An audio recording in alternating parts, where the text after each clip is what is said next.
Hello mga Mars! Another easy, nutritious, and delicious na ulam para sa mga kids. Gawa tayo ng homemade chicken karage mga Mars. At dahil nga goal natin ang pakainin ng mga masustansyong pagkain ng mga bata, ang mga ingredients sa chicken karage natin mga Mars ay patatas, talong, meron din tong carrots at isang egg, garlic and onion, may all-purpose flour din, and cornstarch. Tensiometer lang yan mga Mars, kayo na bahala kung gaano karami ilalagay ninyo. At syempre mga pampalasa natin, salt, pepper, and sugar. At syempre huwag natin kakalimutan yung ating manok. Paghalu-haluin nyo nga lang lahat ng mga ingredients mga Mars. At pag nahalo nyo na mga Mars, i-ready nyo na yung ating breadcrumbs. Gamit lang kayo ng kutsara mga Mars para i-scoop natin yung ating mixture. At ipatong nyo na to sa breadcrumbs natin. Tapos i-flatten nyo lang siya. At ito nga yung style ko para makuha natin yung mixture na hindi ginagamit yung kamay ko para hindi naman messy. Make sure lang natin mga Mars na mainit na yung mantika bago natin to ilagay. And kapag golden brown na both sides, pwede na natin tong hanguin. Sa dip naman mga Mars, mag-mince lang tayo ng garlic. Kailangan din natin ng mayonnaise, salt, pepper, and konting sugar. Nag-add din ako ng 5 kutsarang tubig dito mga Mars. Kapag na-mix nyo na nga all together, gamit kayo ng strainer mga Mars para i-strain natin yung garlic and malipat natin yung mayonnaise sa ibang container. Bigay nyo nga ng maayos mga Mars gamit ang kutsara habang ini-strainer nyo yung garlic para mapunta yung lasa ng garlic doon sa mayo natin.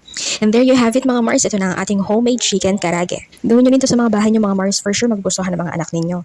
Thank you for watching mga Mars. See you on my next video. Bye!